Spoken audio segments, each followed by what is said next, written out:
asking a very specific question on the details of all projects over 100 million that have been approved under the public spending code in Galway. My department is responsible for maintaining the national frameworks within which departments operate to ensure appropriate accounting for and value for money in public expenditure, such as the Public Spending Code. This code sets the value for money requirements and guidance for evaluating, planning and managing capital projects, management and delivery of investment projects and public services within allocation, and the national frameworks are a key responsibility of every department and minister. The Public Spending Code sets out the oversight and approval process for public expenditure proposals, which are incremental in nature, progressing through decision gates 0 to 3 in terms of a project life cycle as outlined here. The decision gates are as follows. Decision gate 0 requires a strategic assessment report. Gate 1 requires a preliminary business case. Gate 2 requires a detailed project brief and procurement strategy. And Gate 3 requires a final business case. Government approval is required for proposals with an estimated cost of over €100 million. Government approval is required at preliminary business case. That is, government must approve decision gate 1. Design and planning and procurement, so that's government approval is required at decision gate 2, that is to proceed to tender, and then at final business case as well. Government approval must be secured at decision gate 3 to award a contract. So again, this is in the context of large contracts worth over €100 million.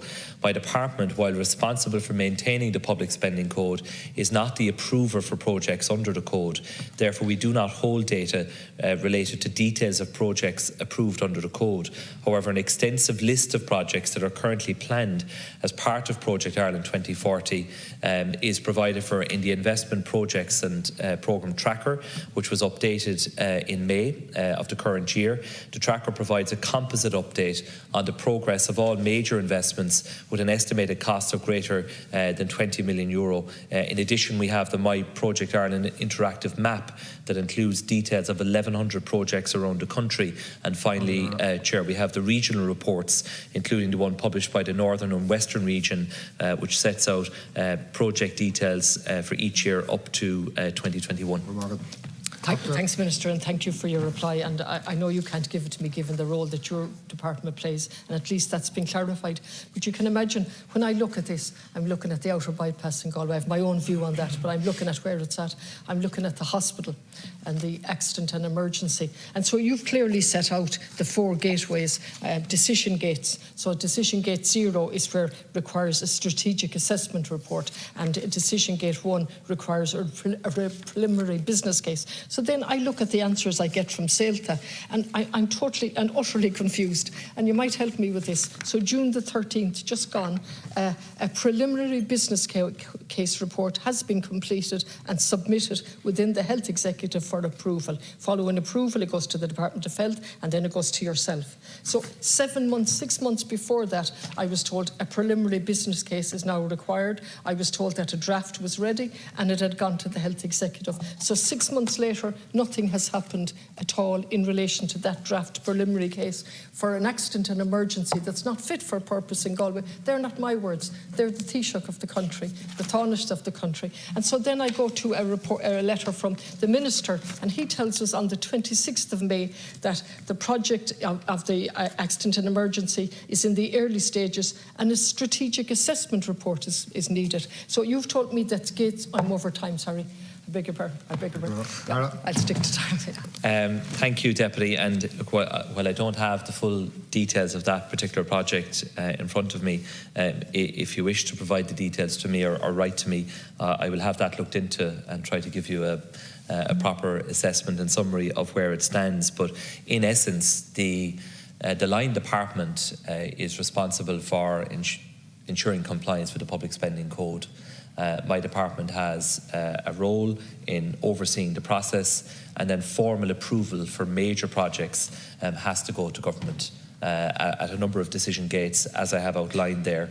But certainly where a preliminary business case is referred to my own department for assessment, I have ensured in all cases that it is dealt with expeditiously. So the line department is responsible for ensuring the compliance with the public spending code, taking it through the various stages, and if my department can assist in any way we possibly can, then I assure you we will do that. So I'm happy to come back to you with a specific update on the timeline there and what role my department has played to date, if any. I'm certainly happy to check that out.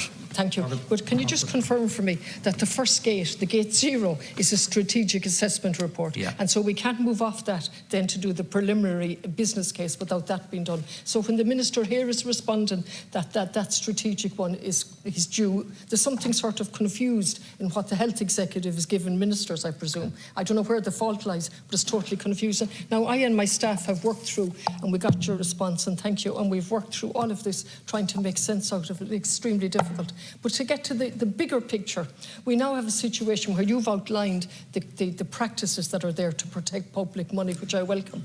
But then we have a situation where we're now building a new accident and emergency in Galway sometime in the future for over £500 million. In the meantime, we're building a temporary one for 15 or 16 million, and somewhere there in cyberspace is the results of the options appraisal for a brand new hospital in Merlin Park under the options appraisal, which was eventually completed a few years ago. So my question is, where does your department come in looking at what's happening with this higgledy-piggledy development of really serious infrastructure when the focus should be on a brand new hospital, particularly the cost that we're talking about here, over £500 million for the accident and emergency at some stage in the future? Thank you, Chair. Thanks, Deputy. Well, the Department of Public Expenditure and Reform doesn't interfere in the policy decisions that are made by the line departments, the Department of Health in this case, and the HSE. So when it comes to improving facilities and delivering new infrastructure, those decisions are made by them. What we insist on is that the public spending code and the approval process is conducted properly and is fully complied with. The strategic assessment report that you referred to is the first step.